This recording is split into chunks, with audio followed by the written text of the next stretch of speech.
ತೆರಿಗೆ ಹಂಚಿಕೆಯಲ್ಲಿ ರಾಜ್ಯಕ್ಕೆ ಅನ್ಯಾಯವಾಗಿದೆ ಅನ್ನೋದನ್ನ ಸಿಎಂ ಸಿದ್ದರಾಮಯ್ಯನವರು ಮತ್ತೆ ಗರಂ ಆಗಿದ್ದಾರೆ. ಕಾರಣ ಮೊನ್ನೆ ಹಣ ಬಿಡುಗಡೆ ಮಾಡಿದಂತ ಸಂದರ್ಭದಲ್ಲಿ ರಾಜ್ಯಕ್ಕೆ ಕಡಿಮೆ ತೆರಿಗೆ ಬಂದಿದೆ. ತೆರಿಗೆ ಹಂಚಿಕೆಯಲ್ಲಿ ಕರ್ನಾಟಕಕ್ಕೆ ಮತ್ತೆ ಅನ್ಯಾಯವಾಗಿದೆ. ಇದಕ್ಕೆ ಧ್ವನಿ ಬಿಜೆಪಿ ನಾಯಕರು ಎತ್ತಬೇಕಾಗಿದೆ. ದೆಹಲಿ ಗುಲಾಮರಾಗ್ಬಿಟ್ಟಿದ್ದಾರೆ ಬಿಜೆಪಿಯವರು ಅಂತ ಆಕ್ರೋಶ ಎಲ್ಲ ವ್ಯಕ್ತಪಡಿಸಿದ್ದಾರೆ.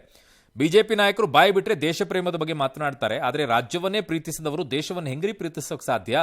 ಕೇಂದ್ರ ಸರ್ಕಾರ ಸೇಡಿಗೆ ಬಿದ್ದವರಂತೆ ರಾಜ್ಯಕ್ಕೆ ನಿರಂತರವಾಗಿ ಮಾಡ್ತಿರುವ ಅನ್ಯಾಯದ ವಿರುದ್ಧ ಬಿಜೆಪಿ ನಾಯಕರು ಧ್ವನಿ ಎತ್ತುತ್ತಿಲ್ಲ, ಬದಲಿಗೆ ಅನ್ಯಾಯಕೋರ ಕೇಂದ್ರ ಸರ್ಕಾರವನ್ನು ಸಮರ್ಥಿಸುತ್ತಿದ್ದಾರೆ ಅಂತ ಹೇಳಿದ್ದಾರೆ.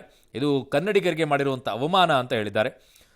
ಈ ವಿಚಾರದಲ್ಲಿ ಈಗ ಅಭಿಪ್ರಾಯಗಳು ಬರ್ತಾ ಇದೆ. ಅದಂತೂ ಒಂದಂತೂ ಸ್ಪಷ್ಟ, ಈ ವಿಚಾರದಲ್ಲಿ ರಾಜ್ಯಕ್ಕೆ ಮಾತ್ರ ಬರಬೇಕಾಗಿರುವಂಥ ತೆರಿಗೆ ಹಣವನ್ನು ಇಲ್ಲಿ ದುಡಿ ಇನ್ನೊಂದು ರಾಜ್ಯಕ್ಕೆ ಹೋಗು ಕೊಡು, ಇಂಥದ್ದೇ ಆಗೋಗ್ಬಿಟ್ಟಿದೆ. ಕೇಳ್ಬಿಟ್ರೆ ಅವ್ರಿಗಿಂತ ನಾವು ಕೊಟ್ಟಿಲ್ವೇನ್ರಿ, ಕಾಂಗ್ರೆಸ್ ಅಧಿಕಾರದಲ್ಲಿದ್ದಾಗ ಎಷ್ಟಿತ್ತು ಈಗ ಎಷ್ಟಿದೆ ಅಂತ ಕೇಳ್ತಾ ಇದ್ದಾರೆ. ಇದೇ ಹಣೆ ಬರ. ಅದಕ್ಕೆ ರಾಜ್ಯಕ್ಕೆ ಅವಮಾನ ಆಗಿದೆ. ಸಿದ್ದರಾಮಯ್ಯರು ಕರೆಕ್ಟಾಗಿ ಕೇಳ್ತಾ ಇದ್ದಾರೆ.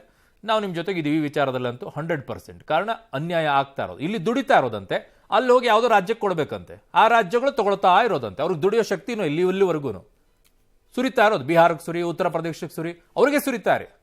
ನಾವು ದುಡ್ದು ಕೊಡ್ತಾ ಇರಬೇಕು. ಕೇಳಿದ್ರೆ ಬಿಜೆಪಿಯವರು ಕಾಂಗ್ರೆಸ್ನಲ್ಲಿ ಅಷ್ಟು ಕೊಟ್ಟಿರಲಿಲ್ಲ, ನಾವು ಇಷ್ಟು ಕೊಟ್ಟಿದ್ದೀವಿ, ಕಂಪೇರ್ ಮಾಡ್ಕೊಂಡು ಕೂತ್ಕೊಳ್ಳಿ. ಜಮ್ಮು ಕಾಶ್ಮೀರದ ಗಂದೇರ್ಬಾಲ್ ಜಿಲ್ಲೆಯಲ್ಲಿ ನಿರ್ಮಿಸಿದಂತಹ ಝಡ್-ಮೋಡ್ ಸುರಂಗವನ್ನು ಪ್ರಧಾನಿ ಮೋದಿ ಲೋಕಾರ್ಪಣೆ ಮಾಡಿದರು. ಶ್ರೀನಗರ ಲೇಹ್ ರಾಷ್ಟ್ರೀಯ ಹೆದ್ದಾರಿಯ ಸೋನಾಮಾರ್ಗ್ ಪ್ರಾಂತ್ಯದಲ್ಲಿ ಈ ಸುರಂಗವನ್ನು 2700 ಕೋಟಿ ವೆಚ್ಚದಲ್ಲಿ ನಿರ್ಮಿಸಲಾಗಿದ್ದು, ಇದು 6.5 ಕಿಲೋಮೀಟರ್ ಉದ್ದ ಇದೆ. ಈ ಸುರಂಗದ ಮೂಲಕ ವರ್ಷದ ಯಾವುದೇ ಸೀಸನ್ನಲ್ಲಾದರೂ ಲಡಾಖ್ ಅನ್ನು ಸೇರಬಹುದಾಗಿದೆ. ಈ ಮಾರ್ಗದಲ್ಲಿ ಗುಡ್ಡ ಕುಸಿತ, ಭಾರೀ ಹಿಮ ಆ ಕಾರಣ ಪದೇ ಪದೇ ಸಂಚಾರಕ್ಕೆ ಅಡ್ಡಿಯಾಗ್ತಿತ್ತು. ಈ ಸಮಸ್ಯೆ ನಿವಾರಿಸಲು ಈ ಯೋಜನೆಯನ್ನು ಕೈಗೊಳ್ಳಲಾಗಿತ್ತು. 2015ರಲ್ಲಿ ಶುರುವಾದ ಈ ಸುರಂಗ ಕಾಮಗಾರಿ ಕಳೆದ ವರ್ಷ ಪೂರ್ಣಗೊಂಡಿತ್ತು. ಲೋಕಾರ್ಪಣೆ ಕಾರ್ಯಕ್ರಮದಲ್ಲಿ lieutenant governor Manoj Sinha, CM Omar Abdullah, ಕೇಂದ್ರ ಸಚಿವ ನಿತಿನ್ ಗಡ್ಕರಿ ಸೇರಿದಂತೆ ಹಲವರು ಪಾಲ್ಗೊಂಡಿದ್ದರು. ಈ ಹೊತ್ತಲ್ಲೇ ಪ್ರಧಾನಿ ಮೋದಿಯನ್ನ ಸಿಎಂ ಒಮರ್ ಅಬ್ದುಲ್ಲಾ ಹೊಗಳಿ ಅಚ್ಚರಿ ಮೂಡಿಸಿದ್ದಾರೆ. ಕೊಟ್ಟ ಮಾತಿನಂತೆ ಮೋದಿ ಜಮ್ಮು ಕಾಶ್ಮೀರದಲ್ಲಿ ಅಸೆಂಬ್ಲಿ ಚುನಾವಣೆ ನಡೆಸಿದ್ರು. ಇದರ ಪರಿಣಾಮ ಇಂದು ನಾನು ಸಿಎಂ ಆಗಲು ಸಾಧ್ಯವಾಗಿದೆ. ಜಮ್ಮು ಕಾಶ್ಮೀರ ಚುನಾವಣೆಯಲ್ಲಿ ಯಾವುದೇ ಅಕ್ರಮ ನಡೆದಿಲ್ಲ ಅಂತ ಒಮರ್ ಅಬ್ದುಲ್ಲಾ ಹೇಳಿದ್ದಾರೆ. ಇಲ್ಲಿದೆ ನೋಡಿ, ಈಗ 4 ಮಕ್ಕಳನ್ನ ಹೆತ್ತರೆ 1 ಲಕ್ಷ ನಗದು ಬಹುಮಾನ. ನಮ್ಮಲ್ಲಿ ಅಲ್ಲ, ನಮ್ಮ ರಾಜ್ಯದಲ್ಲಿ ಅಲ್ಲ. ಇದು ಮಧ್ಯಪ್ರದೇಶ ಸರ್ಕಾರದ ಅಧೀನದ ಪರಶುರಾಮ್ ಕಲ್ಯಾಣ ಬೋರ್ಡ್ ಸಂಚಲನಾತ್ಮಕ ಘೋಷಣೆಯನ್ನ ಮಾಡಿಬಿಟ್ಟಿದ್ದಾರೆ. ಅವರು ಸಮುದಾಯವನ್ನು ಹೆಚ್ಚಿಸಿಕೊಳ್ಳೋಕೆ ಹೆಚ್ಚು ಮಕ್ಕಳನ್ನ ಇರಬೇಕು ಅಂತ ಕರೆ ಕೊಟ್ಟಿದ್ದಾರೆ. ನಿಮಗೇನಾಗಬೇಕಾಗಿದೆ, ಅವ್ರ ಮನೇಲಿ ಪರಿಸ್ಥಿತಿ ಏನಂತ ಯಾರಿಗೂ ಗೊತ್ತು.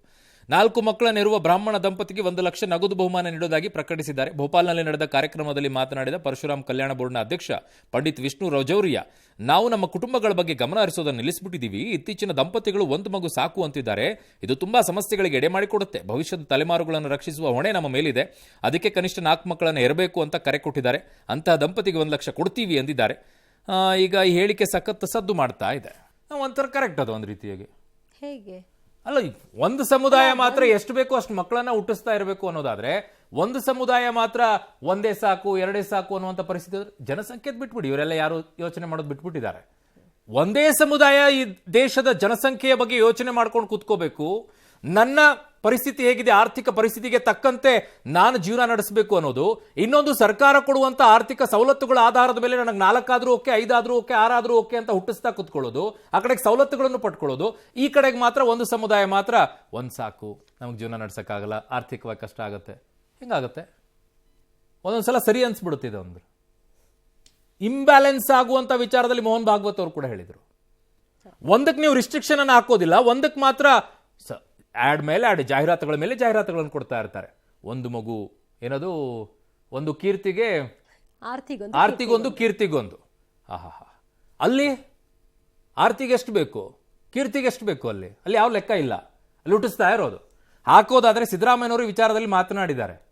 ಸಿದ್ದರಾಮಯ್ಯನವರು ಮಾತಾಡಿದ್ದಾರೆ ಕರೆಕ್ಟಾಗಿ. ಸಿದ್ದರಾಮಯ್ಯನವರೇ, ಒಂದಕ್ಕೆ ಹೇಳ್ಬೇಡಿ, ಒಂದೇ ಕಡೆಗೆ ಹೇಳ್ಬೇಡಿ, ಇನ್ನೊಂದು ಕಡೆಗೂ ಅಪ್ಲೈ ಮಾಡಿ. ಏನು ಹೇಳಿದಾರಲ್ವಾ, ನೋಡ್ಬೋಣ. ಹಿಂದೂಗಳು 2 ಮಕ್ಕಳನ್ನ ಮಾಡ್ಕೊಳ್ಳಿ ಸಾಕು ಅಂತ ಮುಖ್ಯಮಂತ್ರಿಗಳು ನಿನ್ನೆ ಕೊಟ್ಟಂತಹ ಕರೆಗೆ ವಿಪಕ್ಷ ನಾಯಕ ಅಶೋಕ್ ಗರ್ಮ್ ಆದ್ರು. ಇದೇ ಮಾತನ್ನ ಸಿದ್ದರಾಮಯ್ಯ ಸಾಬ್ರಿಗೆ ಹೇಳಲ್ವಾ ಅಂತ ಪ್ರಶ್ನೆ ಮಾಡಿದ್ರು. ಹಿಂದೂಗಳಿಗೆ 2 ಮಕ್ಕಳು ಮಾಡಿ ಸಾಬ್ರಿಗೆ 50 ಮಕ್ಕಳು ಮಾಡಿ ಅಂತೀರಾ? ಹಿಂದೂಗಳ ಸಂಖ್ಯೆ ಕಡಿಮೆ ಆಗಲಿ, ಮುಸ್ಲಿಮರ ಸಂಖ್ಯೆ ಹೆಚ್ಚಾಗ್ಲಿ ಅನ್ನೋದಾ ನಿಮ್ಮ ಕುತಂತ್ರ ಅಂತ ಪ್ರಶ್ನೆ ಮಾಡಿದ್ದಾರೆ. ಅವ್ರ ಕುತಂತ್ರ ಇದೆಯೋ ಬಿಟ್ಟಿದೆಯೋ ಅದೆಲ್ಲ. ಒಂದು ಸಮುದಾಯ ಮಾತ್ರ ಸರ್ಕಾರದಿಂದ ಬರುವಂಥ ಸವಲತ್ತುಗಳನ್ನು ತಗೊಂಡು ಮಕ್ಕಳನ್ನು ಹುಟ್ಟಿಸ್ತಾ ಇರಬೇಕು. ಅವ್ರಿಗೆ ಎಲ್ಲ ರೀತಿಯಾಗಿ ವ್ಯವಸ್ಥೆಗಳು ಕಲ್ಪಿಸ್ತಾ ಇರಬೇಕು. ಮನೆನೂ ಕೊಡಬೇಕು, ಬೇಕಾಗಿರುವಂಥ ವ್ಯವಸ್ಥೆಗಳನ್ನು ಕೊಡ್ತಾ ಇರಬೇಕು. ಇನ್ನೊಂದು ಸಮುದಾಯ ಮಾತ್ರ ಸರ್ಕಾರದಿಂದ ವ್ಯವಸ್ಥೆಗಳು ಬರುತ್ತೆ ಇಲ್ಲೋ ಬಿಡುತ್ತೆ ಬೇರೆ ವಿಚಾರ, ಬಟ್ ಅವ್ರು ಮಾತ್ರ ಯೋಚನೆ ಮಾಡ್ತಾ ಇರಬೇಕು, ಒಂದು ಕಷ್ಟ ಆಗ್ಬಿಡುತ್ತೆ, ಜೀವನ ಆಗ್ಬಿಡುತ್ತೆ ಅಂತೇಳಿ. ಹಿಂಗಾದರೆ ಹೆಂಗಾಗುತ್ತೆ? ಕರೆಕ್ಟಾಗಿ ತಂದು ಇಡೀ ಒಂದು ಕಡೆಗೆ ಹೇಳೋದಾದರೆ ಎಲ್ಲರಿಗೂ ಹೇಳಬೇಕು. ಫಸ್ಟ್ ಹೇಳಬೇಕಾಗಿರೋದು ಕಡೆಗೆ ಹೇಳಬೇಕು, ಉಳಿದಿದ್ದ ಕಡೆಗೆಲ್ಲ ಒಂದಿಷ್ಟು ಬ್ಯಾಲೆನ್ಸ್ ಆಗಿದೆ. ಸೊ ಆವಾಗಲೇ ಒಂದು ಸುದ್ದಿ ಹೇಳ್ತಾ ಇದ್ವಲ್ಲ, ಅದು ಬರೀ ಹಿಂದೂಗಳಿಗೆ ಮಾತ್ರ ಹೇಳಿಲ್ವಂತೆ ಸಿದ್ದರಾಮಯ್ಯನವರು, ಎಲ್ಲರಿಗೂ ಹೇಳಿದಾರಂತೆ. ಸೊ ಹಾಗಾಗಿ ಸಿದ್ದರಾಮಯ್ಯನವರಿಗೆ ಜೈ ಜೈ ಅನ್ಕೊಂಡು ಎಲ್ಲರೂ ಹೋಗ್ತಿರ್ತಾರಲ್ಲ, ಫಾಲೋ ಮಾಡಿ. ಎರಡೇ ಇಟ್ಕೊಳ್ಳಿ. ಇಸ್ರೋದ ಮಹತ್ವಾಕಾಂಕ್ಷಿ ಸ್ಪೇಡೆಕ್ಸ್ ಮಿಷನ್ ವಿಳಂಬವಾಗ್ತಾ ಇದೆ. ಮತ್ತೆ ಪ್ರಯತ್ನಿಸಿದ್ರು ಕೂಡ ಅಂತರಿಕ್ಷದಲ್ಲಿ ಸ್ಪೇಡೆಕ್ಸ್ ಡಾಕಿಂಗ್ ಪ್ರಕ್ರಿಯೆ ಸಾಧ್ಯ ಆಗ್ತಿಲ್ಲ. ನಿನ್ನೆ ಒಂದು ಹಂತದಲ್ಲಿ 2 ಉಪಗ್ರಹಗಳನ್ನು 3 ಮೀಟರ್ ಸನಿಹಕ್ಕೆ ತಂದಿದ್ರು, ಬಟ್ ಈಗ ಸ್ವಲ್ಪ ತಡ ಆಗ್ತಾ ಇದೆ ಅಂತಿದ್ದಾರೆ. ನೋಡೋಣ ಏನಾಗುತ್ತೆ ಮುಂದೆ ಅಂತ. ಎಲ್ಎಸಿಯಲ್ಲಿ ಚೀನಾ ಮತ್ತೆ ಖ್ಯಾತೆ ತೆಗೆಯುವಂತೆ ಕಾಣಿಸ್ತಾ ಇದೆ. ಟಿಬೆಟ್ನ ಅತ್ಯಂತ ಎತ್ತರದ ಪ್ರದೇಶ ಚೀನಾ ದೊಡ್ಡ ಮಟ್ಟದಲ್ಲಿ ಸೈನಿಕ ವಿನ್ಯಾಸಗಳನ್ನು ಶುರು ಮಾಡಿದೆ. ಅತ್ಯಂತ ಕಠಿಣ ಪ್ರದೇಶಗಳಲ್ಲಿ ಯುದ್ಧ ಸನ್ನದ್ಧತೆ, ಲಾಜಿಸ್ಟಿಕ್ ರವಾನೆಯಂತಹ ಅಂಶಗಳನ್ನು ದೃಷ್ಟಿಯಲ್ಲಿಟ್ಟುಕೊಂಡು ಇದನ್ನು ಮಾಡ್ತಿದೆ ಅಂತ PLA ಹೇಳಿಕೊಂಡಿದೆ. ಆಧುನಿಕ ತಂತ್ರಜ್ಞಾನವನ್ನು ಬಳಸ್ತಾ ಇರೋದ್ರಿಂದ ಭಾರತೀಯ ಸೇನೆ ಅಲರ್ಟ್ ಆಗಿದೆ ಅಂತ ಕೂಡ ಹೇಳಿದ್ದಾರೆ. ಅಮೆರಿಕದ ಲಾಸ್ ಏಂಜಲೀಸ್ ಕಾಡ್ಗಿಚ್ಚು ಶಾಂತಿ ಕಡಿಮೆ ಆಗಿಲ್ಲ. ಅಲ್ಲಿ ಬೆಂಕಿ ಉರಿತಾ ಇದೆ. ಇನ್ನೂ ಕೂಡ 6 ದಿನ ಕಳೆದರೂ ಕೂಡ ನಿಯಂತ್ರಣಕ್ಕೆ ಬರ್ತಾ ಇಲ್ಲ. ಬೆಂಕಿ ನಂದಿಸೋಕೆ ಸಾವಿರಾರು ಅಗ್ನಿಶಾಮಕ ಪಡೆಗಳು ಪ್ರಯತ್ನಗಳನ್ನು ಮಾಡ್ತಾನೆ ಇದೆ. ಗಂಟೆಗೆ 80 ಕಿಲೋಮೀಟರ್ ವೇಗದಲ್ಲಿ ಗಾಳಿ ಬೀಸ್ತಾ ಇದೆ ಅಂತ ಇನ್ನೇನು ಕಂಟ್ರೋಲಿಗೆ ಬರುತ್ತೆ. ಬೆಂಕಿ ತೀವ್ರ ವೇಗದಲ್ಲಿ ಹಬ್ಬುತ್ತಾ ಇದೆ. ರೆಡ್ ಅಲರ್ಟ್ ಪ್ರಕಟ ಮಾಡಿದ್ದಾರೆ. ಬಂಡೀಪುರದಲ್ಲಿ ಆನೆ ಬೇಟೆಗೆ ಹುಲಿರಾಯ ಹೊಂಚು ಹಾಕಿತ್ತು. ಮೇಯ್ತಾ ಇದ್ದ ಆನೆಗಳ ಮೇಲೆ ಹುಲಿ ದಾಳಿ ಮಾಡೋದಕ್ಕೆ ಮುಂದಾಯಿತು. ಇದರಿಂದ ಆನೆ ಹಿಂಡು ರೊಚ್ಚಿಗೆದ್ದು ಹುಲಿಯನ್ನ ಹಿಮ್ಮೆಟ್ಟಿಸಿದೆ. ಇನ್ನು ಗುಡಿಯಲ್ಲೂ ಪ್ರವಾಸಿಗರಿಗೆ ಹುಲಿ ದರ್ಶನವಾಗಿದೆ. ಚುಮುಚುಮು ಚಳಿಯಿಂದ ಬಿಸಿಲಿಗೆ ಮೈಯೊಡ್ಡಿ ಹುಲಿರಾಯ ಕುಳಿತಿದ್ದಂತಹ ದೃಶ್ಯ ನೋಡಿ ಸಫಾರಿಗರು ಖುಷಿಯಾಗಿದ್ದಾರೆ.